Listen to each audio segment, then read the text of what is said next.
Chapter 2 Rebel with a Cause.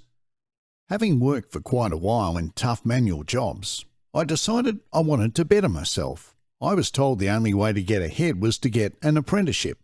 So I decided to head back to Perth and sold my beloved 53 custom line to get some money. It was now 1964. I was 14 and I got a start as a panel beater and spray painter. After 3 months of working there, it was discovered I was colourblind. After my first paint matching trial turned out to be blue, it was supposed to be green, and I got sacked from that job. I walked into the building next door and got a start as an apprentice mechanic. After 6 months, I found I couldn't tolerate the strict German bosses. Rules and I didn't sit well, so I moved to another mechanical repair shop. One after another, there was always something or someone I didn't like, or they didn't like me. I would still talk about the land speed car I wanted to build with anyone who would listen. At 15, a friend told me about a job in Melbourne to continue my mechanical career. I purchased an FJ Holden and it was pretty banged up. I decided to drive to Melbourne with my £350 savings, taking a few belongings with me. I arrived at Norseman, only to learn that the air highway was underwater and closed to all traffic, so I had to decide what to do. I had 3 or 4 days to get to Melbourne to start my new job. I waited until there was no sign of traffic or anyone around, then drove around the barriers, heading off towards the Nullarbor and our east coast. The road was unsealed at the time and there was dirt from Norseman to Ceduna. It was a very rough dirt track across the Nullarbor. About 100 kilometres east of Norseman was a roadblock with a big fat cop standing there, and he stopped me. The cop said, "Do you need glasses, or can't you read?" "Well, I just need to get to Melbourne rather urgently," I said. "You obviously don't have a driver's licence." "No, but I intend to get one in Melbourne." He told me he needed to check through my car and then asked me how much money I had. I responded that I had £350, which he made me show him. He then took £150 out of it, put it in his pocket and said to me, "I'll give you one bit of advice. There is a very good chance you're going to die out there. It's underwater and bloody hot. But the only chance you'll have to survive is to stay in the middle of the road. So regardless of how much water you see, stay in the middle. Do not deviate to the side of the road. The hardest part is right in the centre, but that is where most of the water is." It was a pretty scary thing to drive, and all you could see forever was water, not knowing how deep it was or exactly where the centre of the road was hiding. There were so many times I thought, this is it. I would sneak off the side as the water was getting very deep, and the tyres would start to spin. If the car got bogged down, that would have been it. No one for hundreds of kilometres to rescue me. Luckily, I always managed to keep the wheels turning and get back onto the centre of the road. Looking back, I can't remember many times I've been that scared. I was just 15 and very alone. I arrived in Melbourne and Coburg, where my promised job was, and people were protesting. I got there just as Australia's last hanging was about to occur. Ronald Ryan had been convicted of killing a warder, George Hodson, during an escape from Pentridge Prison. The protests were trying to stop him from being hanged. All attempts to save his life failed, and he was the last person to hang in Australia at Pentridge in Victoria. In Coburg, the mechanic's job I'd come all this way for didn't materialise. So I got a job in a factory a couple of doors down from the jail. There I found accommodation in Barclay Street in St Kilda, and I quickly learned that it was a tough neighbourhood. At the time, there were gangs, sharpies, a precursor of skinheads. I learnt to look for a weapon if 2 people were walking towards me. The St Kilda pub was at the bottom of my street, attracting many undesirables and troublemakers, probably a bit like me at the time. During my stay in Barclay Street, I met up with 2 surfing mates from Perth, Mick and Alan. They moved into a flat upstairs where we knocked around together for some time in Melbourne. Unfortunately, the cheap FJ Holden I had bought to drive across from Perth died, so I had to bus it around the city. A guy in the downstairs flat was selling his FX Holden, so the three of us chipped in to buy it. We drove it around, going to a few surfing spots for a couple of weekends, then travelled south of Melbourne to the Mornington Peninsula. I decided to throw my factory job in at Coburg and spent my days surfing. Mick and I left for Frankston and Alan returned to Perth. We were driving around Frankston when the cops pulled us over and told us that our car had been stolen. Unfortunately, we had no idea or paperwork to prove that we bought it legitimately. You didn't think of things like that in those days. You paid your money and drove it away. The cops were absolute assholes.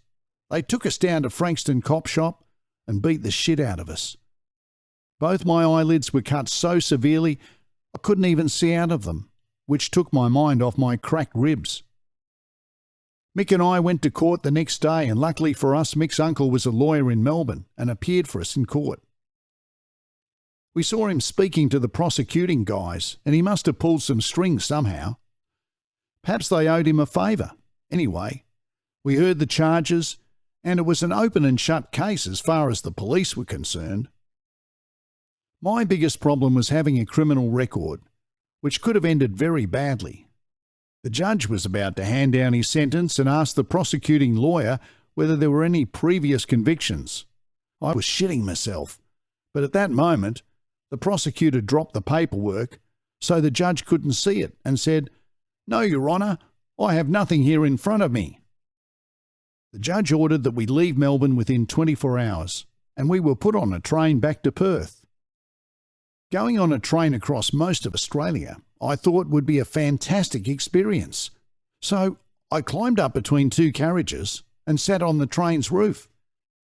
Sitting there and looking at the scenery for most of the trip back, some 3,200 kilometres to Perth, was brilliant. No one knew where I was, no one was bothering me, and I felt free and excited about life at that moment in time. I arrived back in Perth, caught up with Mick and a couple of other guys, and joined the Bombora Surf Club. We went down to Yallingup one day, probably 15 guys. It was an absolutely huge day with massive waves, and one of the fitter guys in the club, Nick, said, "Who wants to go out and give it a go?" I wasn't a great swimmer then, and Mick wasn't as good as me. Nick was a tough guy, and other club members declined the invitation to join him, but I thought I needed to prove myself and went with him. Mick came with me. Both of us followed him out across the reef in a massive swell. I couldn't see Nick and I couldn't see Mick behind me either. I was shitting myself. The waves were huge, and I'd tried to get on 3 or 4 waves without success. Finally, I thought, shit, I've got to go for the next wave because we're getting pushed up the coast. So I just went for it and ended up looking down the face of this monster wave which dropped straight onto the reef. I got on it, and one of the guys said later that it was the biggest wave they'd seen all day. I dropped down the face of the wave. It was like falling down a 4-story building. I wasn't going to stand up, but I grabbed hold of my board with all my might and smacked the bottom of the reef. The board broke into 4 pieces, and somehow I washed up on the shore and survived. Absolutely terrified, but uninjured. Nick was ahead of us and was already on the beach. Mick Henryon was way down the coast, and the crew ran along the beach and picked Mick up, who was probably over 500 metres away. I shat myself and said, "That's it." I decided to give surfing a break for a while. That day gave me the screaming heebie-jeebies. The following week, the same scenario again, except I wasn't there. Mick Henryon and the crew went to Yallingup again to surf, and Mick went out there in precisely the same conditions with massive sets of waves. Unfortunately, Mick drowned and got washed up the coast. So there's a plaque and statue for Mick Henryon on Yallingup Beach, and I lost one of my best mates. I gave surfing away after that. I was living a bit of a wild life still and soon joined a group of guys and took to street racing in stolen cars. I had acquired several skills with my different apprenticeship starts. I repainted them and we resold the ones we didn't race. We hid their origins by removing their serial numbers and anything that could identify them. Eventually, this lifestyle caught up with me. One day, while driving a friend's revamped and stolen car to one of my contacts, I was involved in a car chase with the police, but I ran out of fuel and was arrested. I was just 17 years of age and sent to Fremantle Prison on remand awaiting trial. I was charged with larceny, theft, and 2 months later appeared in court. I was found guilty and received a 2-year sentence to be served at Fremantle Prison in Western Australia. This was 1967. It was a harsh environment for a young bloke, but I was also pretty wild and tough. I settled into prison life, and it wasn't that bad. I had regular food and a place to sleep, which was better than most of my life up until that point. During my time there, I had an altercation with a tough standover merchant who was giving everybody a bloody hard time. Prison was very hard for some guys, and they didn't need some arsehole making it even harder. So I thought to myself, I need to pull this guy in line. One of our morning rituals was to empty our shit cans into an open drain in the prison yard. I seized the opportunity to square things up with him. I was walking behind him down a flight of stairs. I turned and smashed him across the back of the head as hard as possible with my shit can, sending him flying down the stairs. I was charged with assault with a deadly weapon. Luckily for him, there was no shit in it at the time. I was sent to Fremantle Prison's solitary confinement section for a month, and he was sent to the hospital. Well, that's why I was in solitary. I decided he needed to be taken down a peg or two, and I was young, fit and wild, and didn't give up easily. I hoped he might see the error of his ways and be nicer to everyone. If not, I'll do it again, and I'm sure he'll eventually get the message. I was possibly the last person in Fremantle Prison to have done bread and water. I've spoken to a few people who served there, and they say this bread and water didn't happen. It did, and perhaps it wasn't official policy, but I knew what I was being fed, and it wasn't roast beef.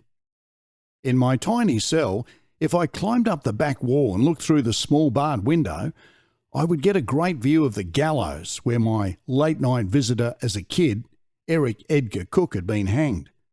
He was the last person executed in Western Australia on the 26th of August 1964. About 3 weeks into my solitary confinement, it was Christmas. I was very surprised when I was allowed to leave Chokey early and celebrate Christmas with the other prisoners. We were all given a small tub of ice cream and a bottle of Coke. It was one of the best presents ever. I don't think I've ever eaten anything that tasted that good since. Unbeknown to me at the time, my apprenticeship had been kept active. Then, with outside assistance, I became the first person in Western Australia to be granted the opportunity to complete my apprenticeship at Barton's Mill Prison Farm in WA. This was unheard of and groundbreaking at the time. Chapter 2.